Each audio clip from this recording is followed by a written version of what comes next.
Shikamaru Nara, nakatunog na nga sa mga pangyayaring nagaganap na mukhang hindi nga talaga kalaban si Uzumaki Boruto. Mitsuki, kinana o inatake si Kawaki. Sleep well nga si Kawaki dito mga sir. Pero teka muna, bakit nga ba ginawa ni Mitsuki kay Kawaki yun? Boruto, bigla ngang inatake ng isang ahas dito habang nakikipag-usap nga dito kay Sumire at Sarada. At ang umatake nga sa kanya dito ay wala ngang iba kundi itong si Mitsuki. Bakbakan na to mga sir. So ilan lamang yan sa mga kaaya-ayang pangyayaring naganap na pinakita dito sa Boruto Time Skip 2 Blue Vortex Chapter 6. And come on mga pare ko'y umpisa na nga natin. At ang first panel nga na pinapakita dito ay ito nga si Shikamaru ay kinakausap nga dito ng dalawang makunat na matanda na yung patungkol nga daw kay Boruto na hinahunting nga daw nila ito matapos nga daw ang ginawa nito sa kanilang Hokage na si Naruto. Ngayon bakit nga daw ito nagbalik sa kanilang bayan? Na isinagot naman sa kanila ni Shikamaru na hindi nga daw niya alam ang totoong dahilan. Pero base naman daw sa kanilang nakita na hindi nga daw nila maikakaila na iniligtas nga daw sila ni Boruto kay Code. Pero sa ngayon nawawala nga daw uli si Boruto. Na sinabi naman sa kanya dito na itong matandang lalaki na hindi na nga daw mahalaga kung ano pa ang dahilan. At kaya makinig nga daw si Shikamaru dahil kinakailangan nga daw talaga nila na ma-eliminate si Boruto. Problema nga din daw kasi ito sa tiwala sa kanilang bayan. Especially nga daw sa pag-attempt ng pag-assassinate kay Uzumaki Kawaki. Lalo't ang mga feudal lords nga daw ay nadismaya sa mga nangyari na hindi nga lang daw patungkol sa budget kundi patungkol pa nga daw sa isang panganib na kung paano nga daw nila mapapatakbo ang bayan sa mas maayos na paraan na siyang naintindihan o naunawaan naman agad ni Shikamaru at kaya excuse me nga daw at siya ay aalis na. Pero bago pa nga siya makaalis dito ay tinawag nga siya muli dito na matandang babae. Lumipas na nga daw ang 3 taon na sinadjust ni Shikamaru para nga daw sa kanyang pagiging ikawalong Hokage. Kung hindi nga daw sila nagkaganito malamang pati nga daw ang Land of Fire hindi nga rin daw magrereklamo sa ibang bayan na kaya nga dahil din dyan wala nga talagang nasagot si Shikamaru kundi ang umalis na nga lang ito dahil magre-report na nga lang daw siya ulit. At matapos ng ipakita yan lumipat naman ng panel dito na kung saan si Shikamaru ay nakabalik na nga dito sa kanyang office at mula nga dyan may kumatok naman dito sa kanyang pintuan. At ang kumatok nga dito ay ito nga si Ino Yamanaka na sinasabi nga ni Ino dito na nakuha na nga daw niya ang mga dokumento na hinihingi ni Shikamaru na siyang ipinagpaumanhin naman dito ni Shikamaru dahil nga kinakailangan nga daw niya si Ino ngayon. Na kaya nga itinanong na nga dito ni Ino na para saan nga ba daw gagamitin ni Shikamaru ang mga dokumentong to. Lalo't ito nga daw ay mga dokumento ng mga old mission.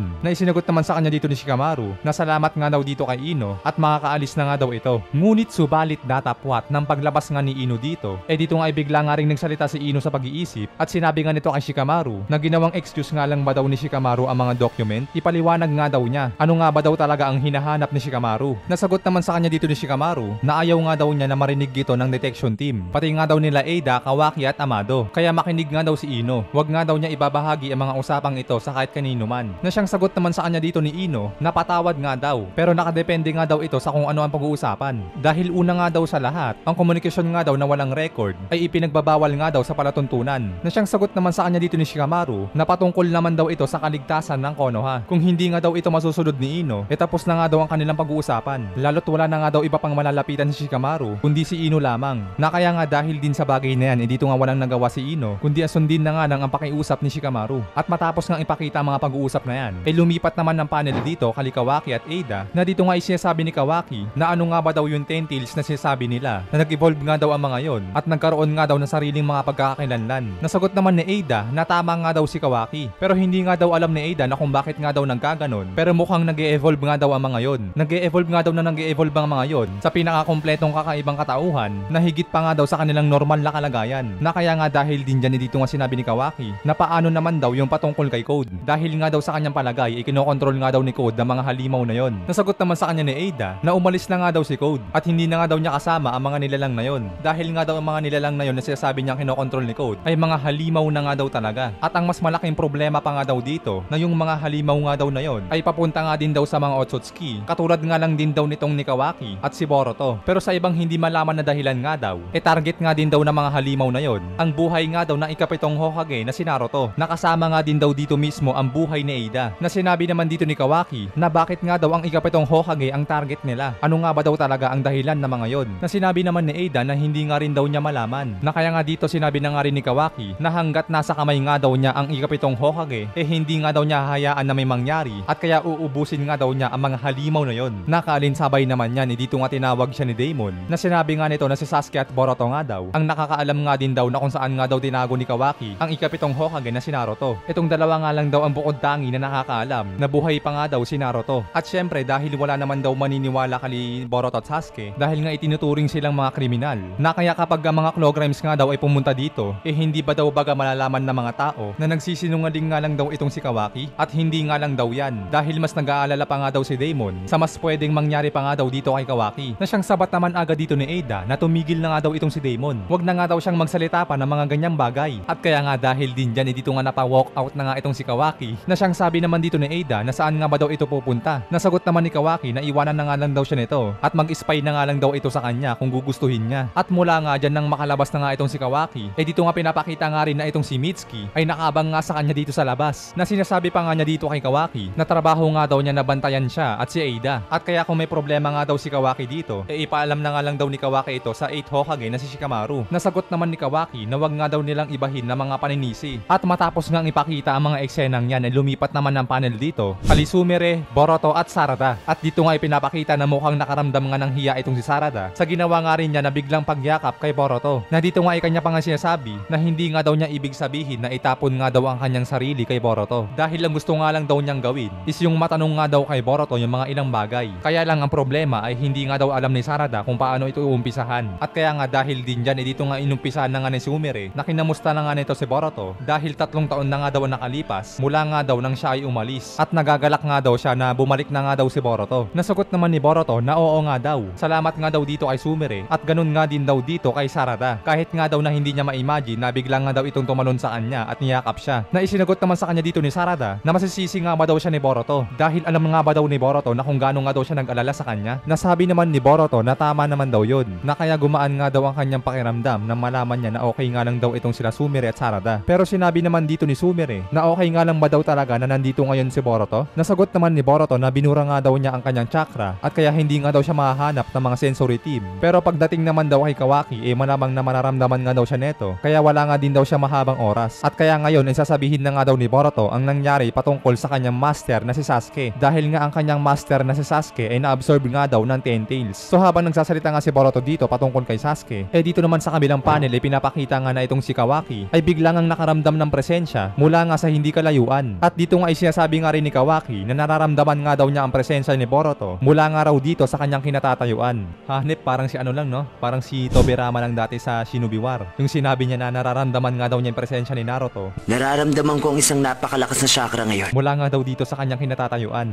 Sa bandang kaliwa ng kinatatayuan ko. Bahat yun nga no, nang maramdaman nga ni Kawaki yung presensya dito ni Boruto, dito nga bigla nga ring nag-react itong katabi niya na si Mitsuki at naglabas nga ito ng kanyang ahas. At matapos ngang ipakita yan ay bumalik naman ang panel dito kali Boruto. At dito nga ay sinasabi ni Sarada na ano nga ba daw ang ibig sabihin ni Boruto na absorb. Ang tinutukoy nga ba daw ni Boruto is yung patungkol sa puno. Nasagot naman ni Boruto na tama nga daw. Nag-sacrifice nga daw ang kanyang master na si Sasuke upang siya nga raw ay mailigtas, na hindi nga din daw niya maikaila na natalo nga daw ang kanyang master dahil nga daw kasi sa kanya. Na sinabi naman dito ni Sumire na yung mga tao nga daw sa Konoha ay inatake nga daw ng mga Clawgrimes at ang mga ito nga daw ay naging puno. Ano nga ba daw ang mga bagay na yon? Hindi nga raw siya makapaniwala na maliban nga daw sa mga Otsutsuki ay may mga tao pa nga daw na nakain. Na kaya nga sinabi dito ni Boruto na yung pag-iral nga daw ng Ten Tails is ang purpose nga daw nun is kumain ng chakra, at kasama nga daw sa kanilang instinct ay ang kumain ng Otsutsuki, at ang chakra nga daw na yun ay gagawa nga daw ng Ten Tails at ito nga daw ay magiging puno. Yun nga daw ang progreso noon. Kaya nga lang daw sa ngayon ang problema is yung Ten Tails nga daw ngayon ay nag-e-evolve na, at ito nga daw ang tinatawag na Shinju. So habang nagpapaniwanag nga dito si Boruto ng mga bagay-bagay, kaalinsabay naman yan ibalik nga dito sa office ng Hokage, na dito nga ay sinasabi ng sensory unit kay Shikamaru na yung patungkol nga kay Mitsuki. At nang maikonekta na nga si Shikamaru kay Mitsuki, dito nga sinasabi ni Mitsuki na nandito na nga daw si Boruto sa kanilang bayan, na nandirito nga lang daw sa paligid-ligid. At si Kawaki nga daw kasi ang nakakuha ng presensya ni Boruto, na kaya nga dahil din dyan dito nga natunugan na ni Shikamaru na mukhang kaya na nga rin gawin ni Boruto yung ginagawa ni Kawaki, na matago nga nito o burahin ng kanyang chakra sa sensory unit. Na sinabi naman ni Mitsuki dito na papunta na nga daw si Boruto sa south, at kung maaari nga daw isabihin nga daw ni Shikamaru kay Ada na ipinpoint nga daw ang eksaktong lokasyon ni Boruto. Pero bago nga gawin ni Shikamaru ang bagay na yon, dito nga tinanong na nga rin niya si Mitsuki na kung nasaan na nga ba daw si Kawaki. Na kaya nga dito ay sinabi na nga rin ni Mitsuki na siya na nga raw ang pupunta na kung nasaan nga daw si Boruto, dahil tatandaan nga daw ni Shikamaru na kaya nga daw o nagagawa nga din daw ni Boruto na ma-detect o maramdaman yung presensya ni Kawaki. Kaya hindi nga daw nababagay si Kawaki para sa planong ito. So yun nga mga pare ko yun, no, ang ibig sabihin dito ni Mitsuki na hindi nga talaga pwedeng puntahan ni Kawaki si Boruto dahil nga parehas silang Otsutsuki. Pag lumapit lang ng bahagya si Kawaki mararamdaman agad dito ni Boruto, at pag nagkataon tiyak na mawawala nga ang tsansa nila na mahabol o mahanap or mahuli si Boruto. Kaya tamang-tama nga lang din talaga yung ginawa dito ni Mitsuki na pinatulog nga niya si Kawaki gamit ang kagat ng kanyang ahas. Para na nga rin na naka-off ang kanyang presensya kay Boruto. At kaya nga din dahil dyan, dito nga nagmadali sila Mitsuki na sinabi nga nito kay Shikamaru na sabihin na nga daw kay Ada ang pinaka-eksaktong lokasyon ni Boruto. At balik nga kay Boruto, dito nga patuloy na sinasabi ni Boruto yung patungkol sa mga Shinju na sa ngayon nga daw hindi pa nga daw niya kanyang ipaliwanag ang mga ilang bagay patungkol dito. Pero sa isang bagay nga daw na kanyang palagay is yung patungkol nga daw sa chakra ni Code. Mukhang may kinalaman nga daw yun sa Claw Grimes. Bagamat hindi nga daw Otsutsuki si Code, pero yung karma nga daw niya na nanggaling kay Ishiki, ayun nga daw mismo ang aspeto ng Otsutsuki. Hindi na nga rin daw nakakagulat na naimpluwensyahan nga daw nito. So habang patuloy nga ang pagpapaliwanag dito ni Boruto sa mga bagay-bagay,